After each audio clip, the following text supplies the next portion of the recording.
All right, and welcome back to Alternative Discussion West, the podcast. This is your host, Ryan Banks, and you have tuned into episode 14.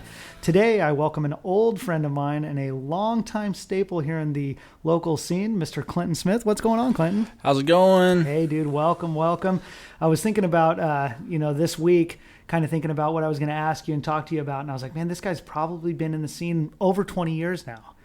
I mean, is that about right? 22 years, 22 years playing music and playing in bands. Yeah. So, I mean, definitely got some good stories here about the East Bay. So, starting way back, you're born, where are you born at? I was born in Martinez. Okay, the county hospital? Oh, county hospital. It definitely looks different than it did. I was actually explaining to my wife that where the emergency room is now, it used to be this old One Flew Over the Cuckoo's Nest J ward. Oh, really? It used to be up in the hill. There? Yeah, they had a psycho ward that, like, you would look up the hill, and that was the building that you'd be like, yeah, I don't want to go there. That's all of John Muir's favorite grounds out there, you know? Right. That's where he built his house.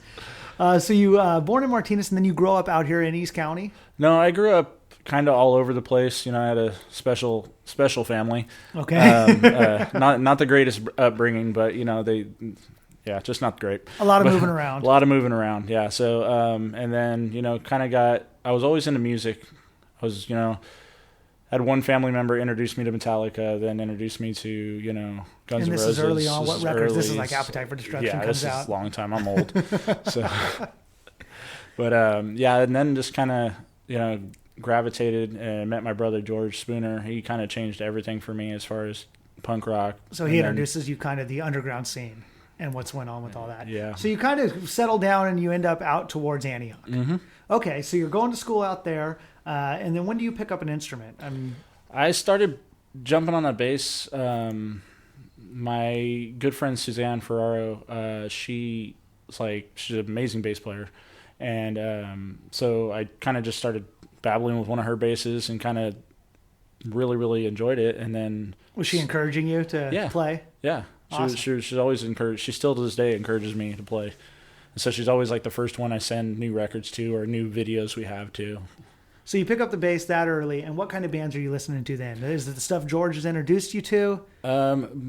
Honestly, with the bass, I kind of gravitated towards NoFX. Okay. So yeah, and then, you know, Green Day. And then George also introduced me to stuff like Grimple. That was on a different spectrum. Filth, you know. Yeah, the East Bay. The Iconochrist, the Game Changer, you know. It's like... and then you stuff nobody else in your class even knew existed. Exactly. And that struck a chord with you. Yeah, and then I wasn't interested in playing in bands. Even when we joined the first band, like, I was never... You never thought that was going to be you? I like passing out flyers. I liked going to shows. I liked hanging out with people.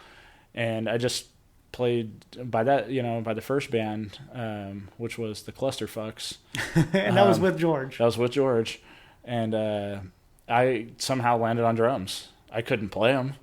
But you said, sure. It's like, sure, why not? I can play this weird 1-2 beat kind of for like 10 seconds and then I'm tired. And that early on when you're growing up out here, where are the shows happening at? Where are the punk shows at? I mean, you had the Bomb Shelter back then in Oakland. And you're going to shows 13, 14 years old? Yeah. Out there? Yeah, wow. just going to as many as I can. First show I ever went to was a band called Sevenfold, which later became Divot. Okay, yeah. The great Divot from Antioch was as well. The first punk show I ever went to at Café LJ's in downtown by the water. Antioch. Okay, LJ's, yeah. Yeah, and so I just was hooked watching these guys play live and watching these guys just bring it. Like, watching Michael John play music is an amazing thing. Same with Nick White. You know, these guys, they played with weird, like, aggressive passion. Yeah, and still do. You know, those guys still play. But yeah, Divot, early records, No Comply. Yeah. I think they were good. They went by that name too early on. Great. So LJ's, what about also shows at the Dock? The Dock. I played in a band called The Uninvited for one show at the Dock. The Uninvited. Sorry to go away from the mess, but no I totally just remembered that. Yeah. It was a weird memory. We played there with the Clown School Dropouts, with the whole Gimps crew, and that was a lot of fun. Yeah. I mean, the band was awful, but like the rest of the bands were really good. Some really great times and old history in the East County and in that Antioch area. So you end up going to Antioch High School? Mm-hmm. For a couple of years. And what's your experience in high school? Are you playing the drums yet, or that's just still? No, I'm still. I was playing the drums off and on, and then kind of decided, hey, I'm going to try and do this whole school thing and graduate. And might as well graduate high school. Might as well graduate, and then end up getting. The first year I was at Antioch High School, I got kicked out, and then they let me back in my sophomore year. Did a full year there, and I was just like, I don't want to go to this school. I don't really want to be here. It just wasn't happening for you. And so I ended up dropping out for 6 months and then enrolling back to Live Oak, and then I ended up graduating from there. Okay, so you ended up graduating out this way. And so your early band, the Clusterfucks, what kind of shows are you guys doing? Just house parties, or are you guys out playing? I think we did 3 house parties and 1 show, and it was a half a show because the power went out. Yeah, that's what happens at the house parties and the sheds. So are those original songs? Are you guys doing covers? Both? No, they were original songs, but I don't even know how we wrote them. It was just like 3-4 chords as fast as I can play. I didn't even know how to play in time with anything. You just played your beat. I was going to play my beat and hope they were doing the right thing. And then when everybody came to an end, the song hit a bang. So that's early on with the Clusterfucks. Then you graduate out of Live Oak, you said, and then another band that comes on early on, and that I seen way back, it must have been around 99, 2000, was The Deficient. The Deficient. And that band's home base is Antioch? That band was, out of Antioch. We started randomly at a house party. Kind of almost like the No Use for a Name story, where you show up with friends and you grab an instrument, and we just started playing a song. And next thing you know, you guys are out like, there in front of everyone. Do you guys want to jam? And we started jamming. The original singer, Ian, kind of just fell off the face of the earth. And then we brought in John Marshall and wrote one record called Struggle Within. We actually had 3 records. Deficient had a few records that were out. Are any of those still available? Can anybody find those? No. Not unless you've got a copy sitting around. If you got a copy, I have Struggle Within. I've just yet to put it up on a page or anything. Yeah. I think you might still get some ears on that. I think so. Cool songs.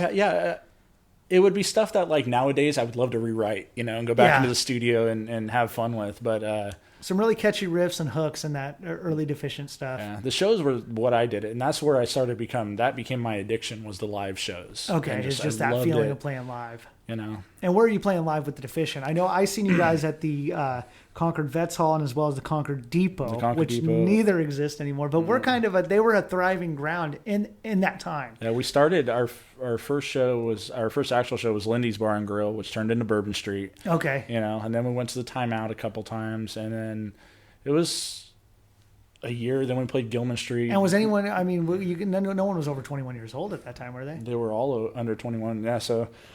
It was tough probably to get those shows at the bar. Timeout was the only one that was strict about it. Bourbon Street didn't give a shit. They made making money. That's all they cared about. Yeah, as long as there was people there. And then, later on you start to realize that the whole pay-to-play scheme, and you're like, wait, we're supposed to get paid for these shows? Yeah. Yeah, we're bringing 50 friends. Everyone's drinking. What's going on here? Right. So you guys also put out a second album with The Deficient. What was that? That was the Self-Help 2000. Is that what that was called? That was awful. But we had a couple like really decent songs on it. What was the album with the Veil and? That was Struggle Within. Okay, that was all. So I mean, Self-Help had those songs, but the better versions of it was on Struggle Within. The song that everybody sung along to was This Time from Self-Help. Okay, Everybody was all into that song. And then also the Great Constructive Criticism. Oh my Wasn't gosh. that the name of the song, if I recall right? Great songs. I liked The Deficient at that time, and I remember even seeing you guys. You were just a little older than me, and I was like, man, this is a punk band that's from our area, man. This is so cool, And you guys were one of the first bands that I kind of checked out. So that band lasts for a couple years, and then it just kind of fizzles out. Everybody's kind of growing up. Yeah, it was the. I remember we showed up to practice, and I had arranged this practice in Concord, which was really weird. I was just out in that area. I was kind of staying out there. So I got everybody lunch, and some people barely showed up, and I'm like, you know what? How about this weekend's our last 2 shows? Everybody agreed. It was just like that. Everybody was like, yeah. Everyone kind of felt the time had already came and went. Yeah, and our last show was at Gilman with The Sick. Wow, yeah, and The Deficient always had a good draw, and it was just It just fizzled out. Came to the end of its time. Yeah. Okay, so after The Deficient, what do you end up getting into? I ended up playing drums for a band called Own the World, which was kind of a metal, hardcore, trying to be L-Dopa type thing. Okay. And, you guys burn through a couple singers. Yeah, pretty much. Couldn't find a good singer. We couldn't really, we were playing shows. We were playing shows with, All Shall Perish when they started. Okay, wow. They were called End of All first. And then, so we played a couple shows with those guys, and once again, just... Same thing, Gilman shows, or... No, never Gilman shows. We just played just wherever we could. Yeah. And... Still just chasing, kind of wanting to play live. Yeah, that's all my thing. They're like, "Oh, we got to go record." I'm like, "Why?" Yeah, let's get out and play. Like, can I get a sub drummer? Because I suck recording, man. Like, I'm bad. So, did you guys end up recording an album with Own the World? We did we did technically two. We did one at Bart Thurber's House of Face in Oakland.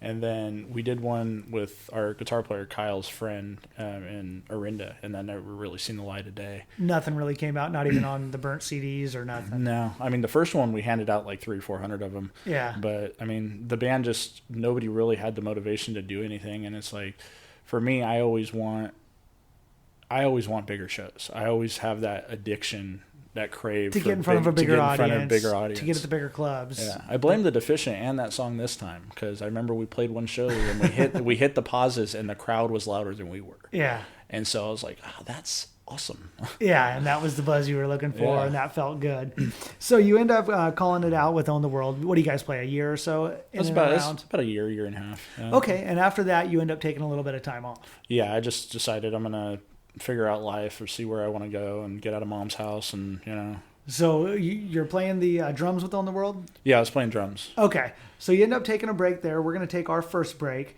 and then we're going to come back and we're going to talk a little bit about you getting back together with John Marshall and playing a little bit in the Lexic, and then also, of course, getting into the beginning of United Defiance, which most of our listeners are going to know you from, and kind of talk about the next 10 to 15 years now that United Defiance has been around, as well as the new record. So we'll be right back with a little bit more with Clinton. You bastards, my best friends and punks. Let's go to a show, let's go have some fun. They ran us out of town cause we're playing way too loud. The songs we sing, the unity, it's like we're homeward bound.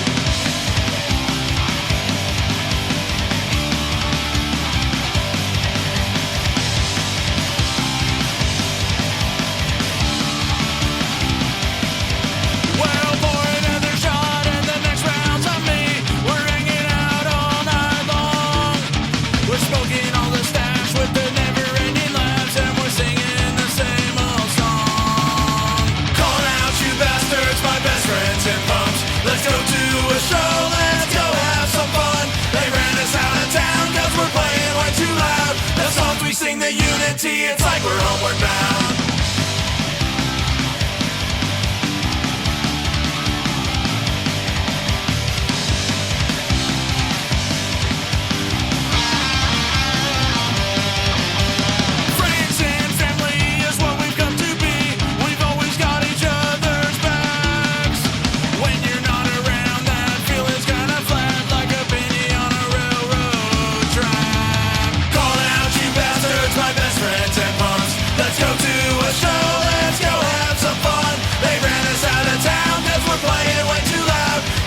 Sing the unity, it's like we're homeward bound.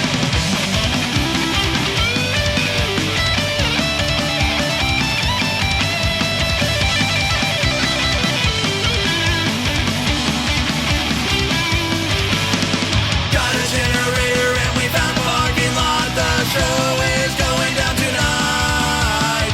Never mind the weather, just as long as we're together. Rest assured we are friends for life. Calling out you bastards, my best friends and punks. Let's go to a show, let's go have some fun. They ran us out of town cause we're playing way too loud. The songs we sing, the unity, it's like we're homeward bound. Calling out you bastards, calling out you bastards, calling out you punks, calling out you punks. They ran us out of town cause we're playing way too loud. The songs we sing, the unity, it's like we're homeward bound. The songs we sing, the unity, it's like we're homeward bound. The songs we sing, the unity, it's like we're homeward bound. right, and we are back with my guest, Clinton Smith. We were kind of talking about his early bands, The Deficient and also Own the World. And now we're going to kind of go way back to 2004 and kind of talk about the inception of United Defiance. So that band, where does that come from? United Defiance, our original name was Never Been Caught, named after the Criminals record. My brother Rich Brown, who's still in the band, me and him are the original guitar players. We ran into each other randomly, knew each other for years, and we're just like, hey, do you want to jam? Yeah, sure. And then I was on drums, and I'm like, I don't want to play drums anymore. I just want to play guitar. And then... So originally you were playing drums in the band. Mm-hmm. Okay. And I just wanted to try something different. I was like, I need to step out of this. I'm not having fun with this. So started on guitar, and that's all I wanted to do. So we wrote a couple songs. And then we moved from Antioch Garage over to California Rehearsal Studios in Concord. Okay, and started rehearsing there. Then the bass player, Dave Brown, came in to try out on drums, and he wasn't quite up to par with so what he we moves needed. to bass, right? He goes, I remember Dave Brown on bass. He ends up being this really good bass player. Yeah. I was like, why are you even trying to play drums? Oh, I wanted to try something different. I can't really talk shit about that because I just did the same thing. Yeah. It's like... He was looking to change his model. And then he has a good friend, Joe Lujan, who's a Jeff Campitelli student, who's just this amazing drummer. He's this total groove cover band drummer. Like, all right, now you're playing fast. Yeah. And we literally almost killed the guy. Up a little. We literally almost killed the guy. And that's kind of the core of that band for quite some time, right? That was the lineup. That was it. So early on, you guys do record?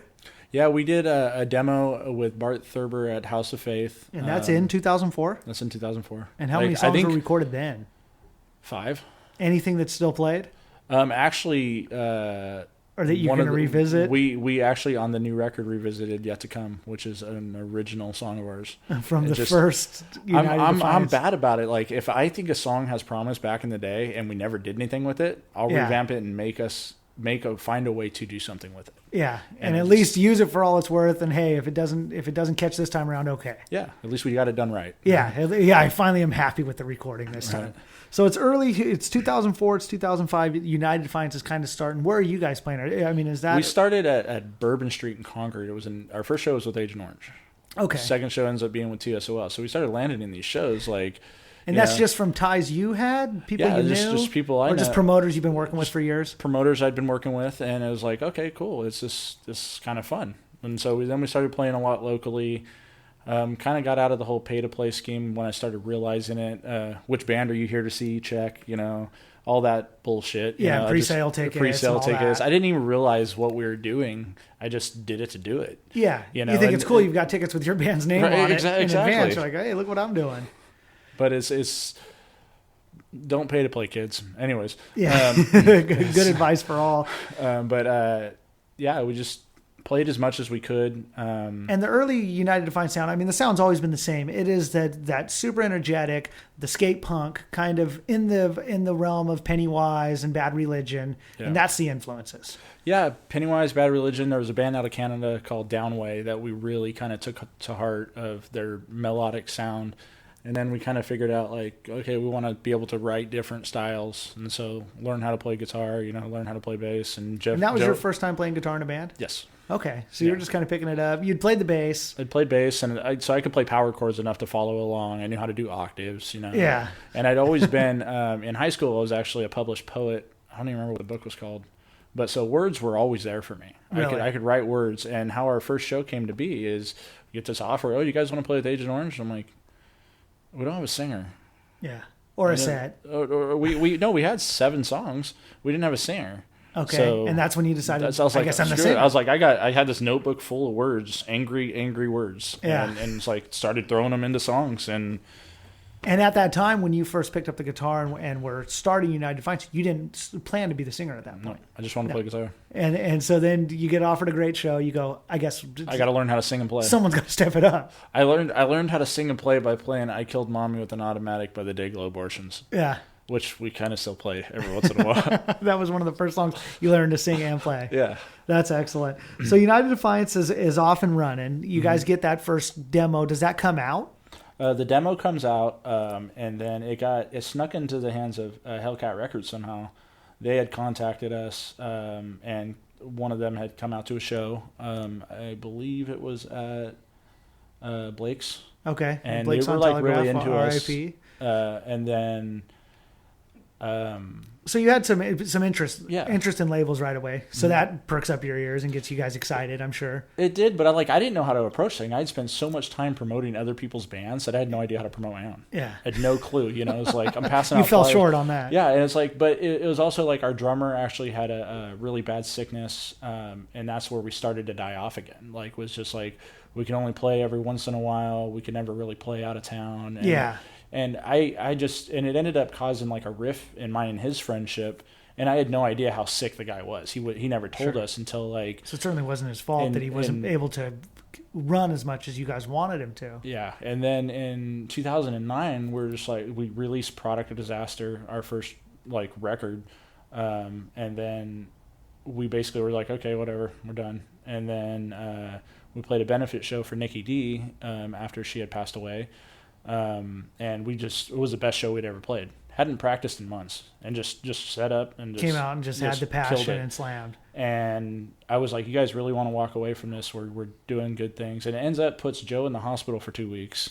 Just playing that one show. Just playing the one show. And I didn't know. And then the bass player Dave kind of broke it down for me later. This guy is sick. And I was like, holy crap, I didn't know. So here I am feeling like such an asshole for being the band leader, pushing, whipping everybody to, hey, let's do more, let's do more, and let's do more. He just never told us. So it's like, but through 2004 to 2009, you guys are playing the whole time. Yeah. I mean, you're at least every month a couple shows. Yeah. And just pushing through it. We've always been consistent around the 30 to 50 range a year. Yeah, almost 50 shows a year. Yeah. With that. So in that time, you also end up doing a couple other projects. You work on War of Aggression, which has got some other local guys that we're familiar with. And what kind of music is that? War of Aggression was more of a hardcore thing, just more fast. Casualties meets The Unseen. Okay, yeah. Just that style. Definitely, it was just this whole chaos. It was just to have fun. I got back on drums. Dave Brown got on bass, and then that band kind of started to go through different lineups, and one practice I decided I didn't want to play drums anymore. Yeah, and there was no recordings on that? There was. I remember you guys playing just a ton of shows for a year or so. There's a first recording, it was called Come Out Swingin', that we did at House of Faith also, which was one of my favorite recordings that I played drums on. Yeah. I was actually, okay, this doesn't sound bad. Yeah. I was like, after 15 years, I could play a punk rock beat. Holy shit. But so we did that, and then just kind of we started picking up a head of steam with not the final lineup, but the last 5-piece lineup, which had Dave Thompson in it from The Excuse, and Todd Lewis from Scream to Reason was a singer. Dave had gotten back on bass, and Rich Brown from United Defiance was also in. Okay, so kind of it was an internal side project. Sure, it had a lot of the familiar faces from UD. Yeah, also part of this band. Yeah, and so we did that, and it just kind of fizzled out. Everybody kind of started doing their own thing. Sure. And I was like, you know what? I don't want to play drums anymore. I need to get back up front where I feel like I belong. Yeah, and get writing. And get writing with United Defiance. At that point, the Need had started. Okay, and the Need is an early band from out here in the East Bay. The Need is the first cassette tape I ever got. So it was really cool to play drums for them 20 years later. So these guys decide they're going to play some shows. Yeah, me and Chris Garcia had hung out a couple times and jammed, and we're like, oh, well, let's play some old songs. And then once again, Dave Brown, Rich Brown from United Defiance start playing with the Need. So we did a couple shows with like Scream and had some really, really cool stuff. And these are shows also at Gilman, and you said just kind of Oakland warehouse parties and stuff. It was a lot of fun. That's some good shows though. Yeah. And then that was when after that we did War of Aggression for a little bit longer, and then I just kind of, it's like I need to get back where I need to be, and I was like, and then that was always with UD. Now also, and through that time, you kind of got back and played with another local band out here, Alexic. Yeah. And then did you just play a couple shows with them, or did you record with them? I never recorded with them. It was cool because the whole screamo, I guess pop punk you can say, was not my thing, but it was like it existed. It was happening. It was a different style for me to learn on bass. Okay. So it was actually a lot of fun to do. So it taught you a little bit. Yeah. And I just had a lot of stuff going on in life, so I'm like, yeah, bye. So It's played not some my shows band. there with Alexic, yeah, and then moved on. So you had kind of a lot happening, you know, through these early years of United Defiance, and then also kind of the compass always pointing you back to get with UD and to keep this train going. You felt there was something special there. So you ended up having that was with the early record you were saying, and then you get into The Way It's Going to Be. The Way It's Going to Be, I wish it wasn't necessarily thought out poorly, but it was rushed because we were back at it after, 2 years of not being a band. Okay, so you guys did take some time off after Product of Disaster. Yeah, that was we had after we did Nikki's Benefit, we had basically disbanded. Okay, We because the illness, illness it just wasn't picking up the steam you wanted it to. Exactly. And so we did, like I said, we did War of Aggression kind of in between that and the Need, and it still had fun. And then we rekindled with Robert Smith on bass and our current drummer, Danny Tuggle, and just started playing shows, just a lot of them. And that's kind of the lineup that ends up doing The Way It's Going to Be. Yeah, that's the lineup that does The Way It's Going to Be. And it was a fun record. The songs on it are really good. I'm actually looking forward to retracking it. Where was The Way It's Going to Be recorded at? Danny's house. Okay. Yeah. We made his house into a studio, and it worked. And you guys recorded that yourself? No. We actually had an engineer that has like a full-on setup. So, So The Way It's Going to Be comes out in 2013? It was 2013, yeah. Okay. And that's how many songs? That one was 10 songs. And that's still available in its entirety up on Bandcamp? No, we're actually taking it down for now because we're going to retrack it and re-release it later on this year. Okay. You're going to re-record that whole record? Yes. Okay, so we're kind of getting into United Defiance and where you guys are at now. You've kind of had a good run playing all these shows. You're revamping the lineup, and you've put out a couple of records. So we're going to take another break. Then we're going to come back and we're going to talk a lot about Safe at Home, the new record that is just released on Heliarc Records, and soon to be out on CD and vinyl. We're going to be right back with a little bit more with Clinton.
All right, and I'm back with my guest, Clinton Smith, talking about his band United Defiance. What's up? And the years that they putting out records like Product of Disaster and also The Way It's Going to Be. Now, in the meantime, with all this happening and the side projects, you also kind of did a solo thing. And you started playing quite a bit, just you, acoustic guitar, You wrote a couple songs that way too? Yeah, I did an EP, like 6-7 songs, with my buddy Matt Peterson, and just started playing shows at bars. I was like, oh, screw it, I'm going to book my own tour. Nobody else wants to play right now. So Sure. I just started playing some United Defiance songs, some of the more depressing shit that I was writing at the time. Yeah, I mean, you were dealing with a lot of deaths in the scene and musicians that you were close to. Now, that went by the moniker No Less. Mm-hmm. Okay, and have you played recently? No, I haven't even touched the guitar since we became a 5-piece. Okay. Like maybe twice. See, there hasn't been a lot of playing on that. Yeah. So, but you ended up touring and playing quite a few shows as No Less and doing the acoustic thing. Yeah. What was your experience with that? I had a lot of fun. I got to play with like Kevin Seconds a bunch of times, Russ Rankin. Had a lot of fun with shows like that, trying not to fanboy too much on these guys. Yeah, but hanging with some guys that you really looked up to and had listened to their band for the last 15 years, and now you're... Kevin's like the nicest guy in the world. Russ is a really nice guy as well.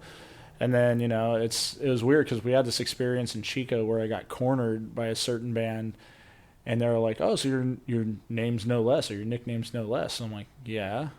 And this has been my nickname for 20 years, since I was a tagger at 12 years old, tagging up with the rattle can and all. But at the same time, there was a power violence band called No Less. Oh. And these guys thought you were ripping on that? No, they thought that I was a part of that crew. Apparently, this crew was violent and had, I guess, I don't know. I had met that band a long time ago, and they were totally nice to me, but I don't know everybody's backstory. Okay. And so they kind of cornered me. So these guys had a problem with the No Less crew. Yeah, and I was like, no, that's me. And they're like, well, maybe you should think about changing your name. And I'm like, well, maybe you should go.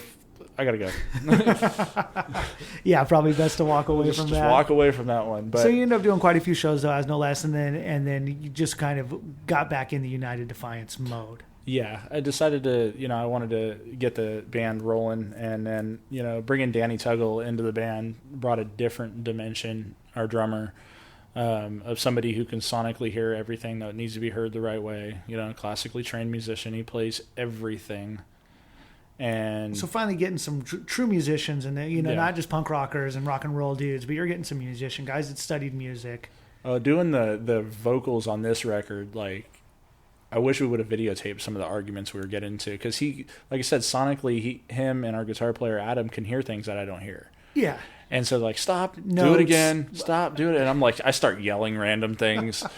So this is going in to record the new record, Safe at Home. It's just coming out now on Heliarc Records. Where do you guys record this at? We recorded this with our buddy Paul Rodriguez. He has a home studio out in Oakley. Okay. And it was He's got experience recording punk bands? Or? He did a bunch of metal bands, but mostly he does a lot of hip-hop. Okay. But we were just he was on a track for us, and we knew that we were going to try and mix somewhere else. So we ended up tracking there. And that's at a home studio. That was a good experience. It was awesome. Very relaxed. Very comfortable, very relaxed, and it was a good time. How many songs do you guys end up putting out on this new record? We put out 13. 12 of them were tracked with Paul, and then the last one, the cover, Happily Forever After, that we did to kind of backtrack a little bit. Safe at Home was originally supposed to be a split with the Atomic Machines. Okay. Dan Defoe had passed away, which was a really hard blow for me because he had really helped me pull me out of a dark spot in my life. And that's kind of when UD was making a comeback, and you had a lot of shows with those guys. Yeah, and so we, and when I was doing the booking agency thing, the No Less booking, they were the first band that I sent on, I think it was a 12-show tour, Oh, really? And they had a lot of faith in me. But long story short, this record was supposed to be a split with them. And Dan passed away, and so we're like, all right, let's just do a full length. We'll bring a couple old songs that we wanted to re-record back, and so the last song is called Happily Forever After. It's actually an Atomic Machines song that Danny, our drummer, pieced together acoustically. Actually recorded everything on the track is him, playing lead guitar, playing guitars, bass, drums. It's all him. Wow. And Adam Smith jumped in on backup vocals for the song. So it's the one song that's tracked at Danny's house. And this was as a tribute to Dan from Atomic Machines, of course. Yeah. And so that was part of the Safe at Home record. Where does that name come from? Where does that... Safe at Home was like kind of a play...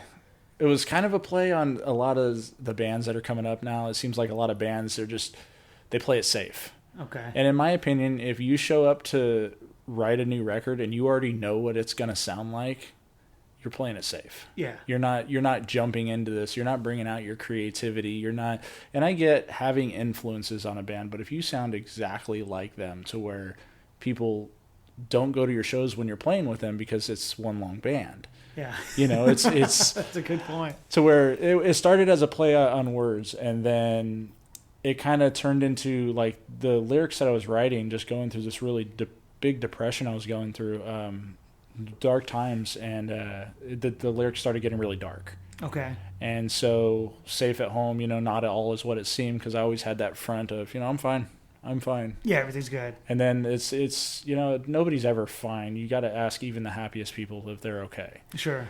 And Dan helped me out of that, and so he was really a positive light, very, very positive light into the writing of this record, even helping you with all that and kind of inspiring you to keep that positive mindset. And keep at it. It goes back to, I remember I did an interview for Zero magazine a long time ago when that was still out, and he had commented on the lyrics and how they're kind of not necessarily positive, but and I'm like, I didn't have a positive upbringing. I don't have that stuff. So this punk rock was always a therapy thing for me. Yes. Writing so these letting words, it out is how you get that feeling and feel connected and feel that positive. But a lot of it is getting out that negative backstory. Absolutely. I'm a happy person. They're like, but you wrote this? Like, yeah, you sound happy, dude. You okay? You need a hug? It's like, but I mean, there's even a song on the new record called Lost at Sea, and it's based off of, personal experiences and other people around me, stuff they're going through. And it's a very slow song, which is very different for your United Defiance. Sure. It's always that push it's way up front, keep ahead of the beat. This one is a very, grunge meets Infected by Bad Religion. Okay. It's just, but then all of a sudden these words just started flowing out about being lost and, all this stuff. So, but yeah, getting back to that, like I said, I didn't mean to tail off too much, but it's like, the record was supposed to be a split. So we ended up just doing the full length. Safe at Home comes from just all is not what it seems. Sure. And also pushing yourself out of that comfort zone and really making sure that, that's where you're going to find your true sound or even your true self. Absolutely. Is getting a little bit away from that. So this record recorded with Paul Rodriguez, that's in Oakley at the home studio. And then you guys have this mixed with Bridge City Sessions.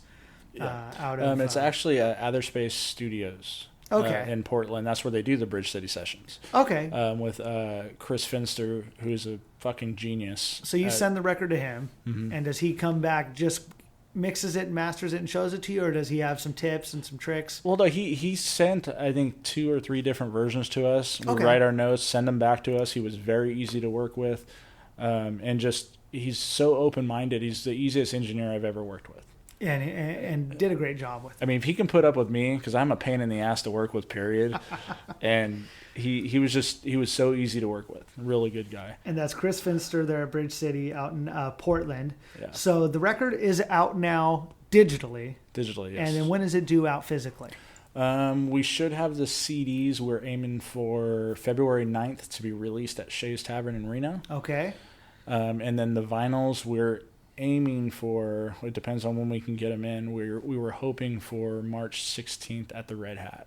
Okay. Will be released. But it may be a little after that, just might be a little, depends on delivery. Yeah, when we can get them back to us. Sure, and nobody can ever really say when that's going to be. So the record label, Heliarc Records, how do you guys hook up with them? Where are they from? One of their bands, Call Shot, we kind of have bonded with those guys, with Gil, their drummer. They're an amazing drummer. They're an amazing melodic punk rock band out of Vegas. Kind of just started chatting online. Met them playing or online? Chatting online. And then we went down last year, or September. So yeah, last year down there, played Whittier, California with them, and then played Vegas the next night with them. And just super down to earth guys, nice guys, and they're like, oh well, you should talk to Jimmy when you go to Bakersfield, which is our next stop. And I had submitted something to him before, and just really down to earth guy, and like you go and meet him. We met his family, and just working class, genuine person. And we're like, okay, well, there's these other labels that are interested in us, but this small label's kind of calling us. Like this is where this will be our first time we've been signed, so we're thinking, we can grow together. We have certainly after meeting him, the family, and then some of the other bands on the label. Yeah, we have a lot to offer each other, and a mutual, and just. And then we started meeting the bands he had signed. It's only 4 bands, including us. So you had Call Shot, and you have the 08 Orchestra, you have the Withdrawals, and these bands are just awesome bands and great people. Just down to earth people. They don't expect anything out of you. They just want to play shows and have fun and enjoy it. Yeah. So with that kind of company, you guys find the home on Heliarc, and so he offers that over to you. Now, what is coming up? Now you said you've got Shays, and you kind of were talking to me a few weeks ago. We were at a show, I think at the Red Hat, and you were saying Shays is like a second home to you guys. Shays, we played there. We got offered a show there. Say it was about almost 2 years ago. Went there, had a blast. Next time we go up there, it's like, what the hell is this? There's more people here. And this is Shays and Reno. The bartender's telling us, oh yeah, these people, people are talking about you guys here. From the previous show. From the previous show. So we go back to 3 and 4 more times.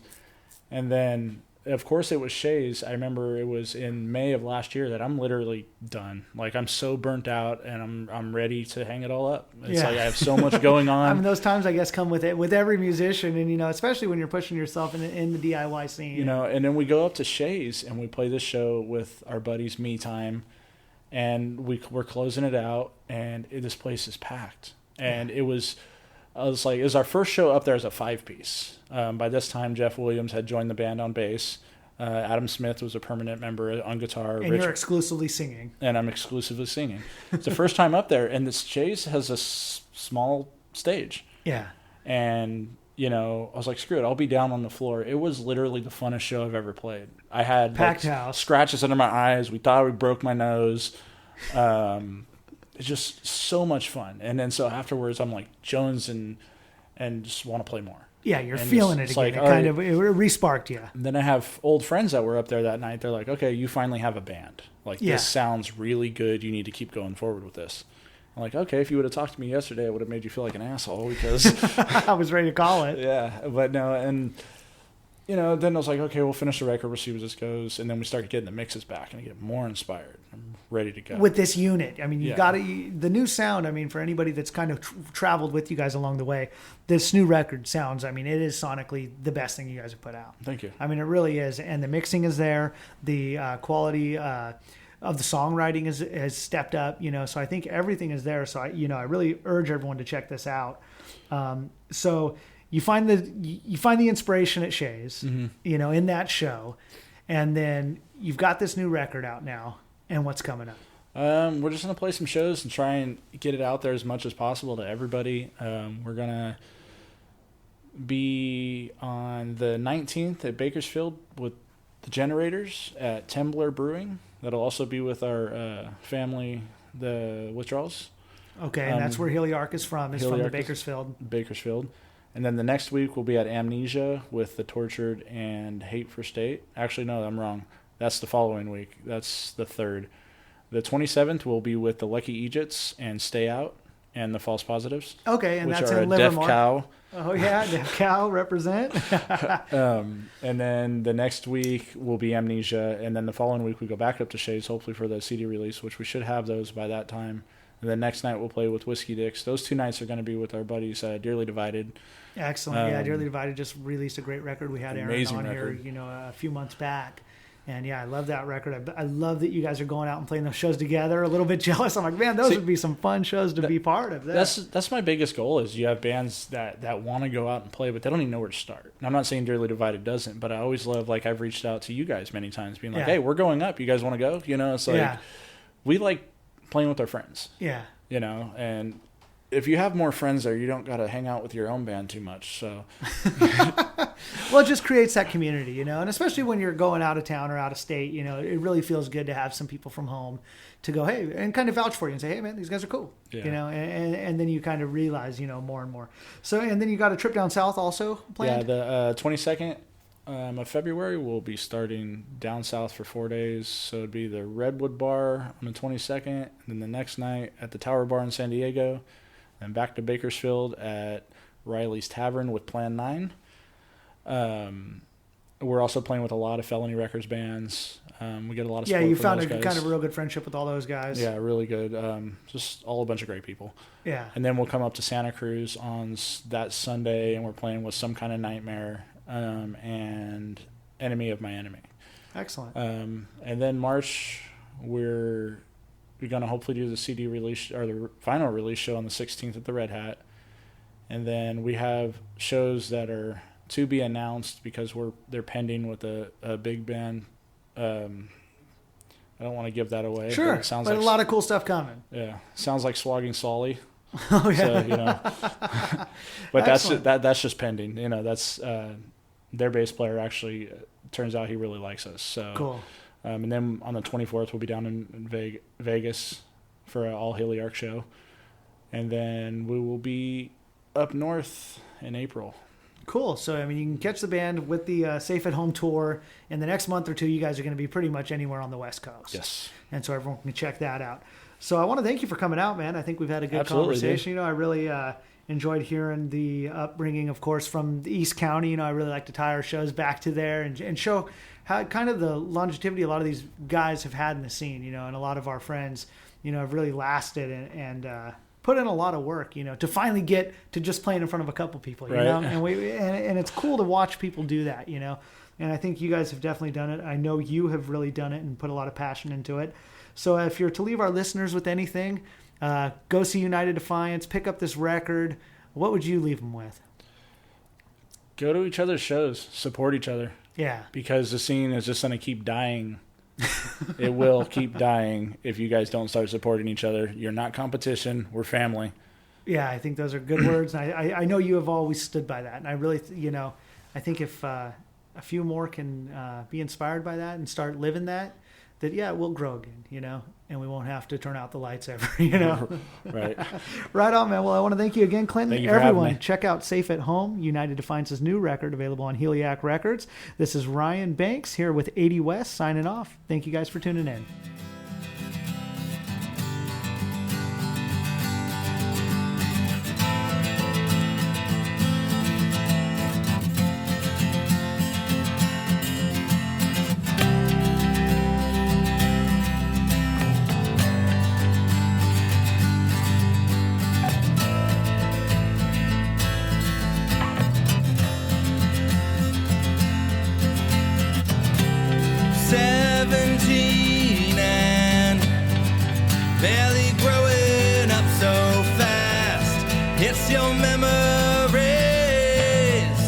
It's your memories that last.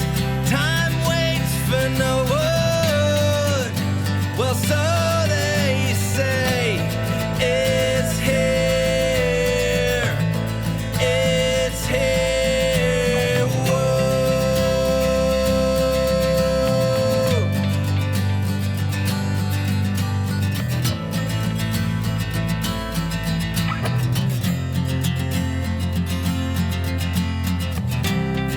Well, did you get what you wanted? It's never enough, never enough. All the times we shared, the times we cared. Good for me, if it was good for you. Well, when you're living on the bad side of the world, it's never enough, never enough. Never enough. Was it all that you wanted? Was it all that you needed? Whoa. Happily forever after. Happily forever after. Was it all that you wanted?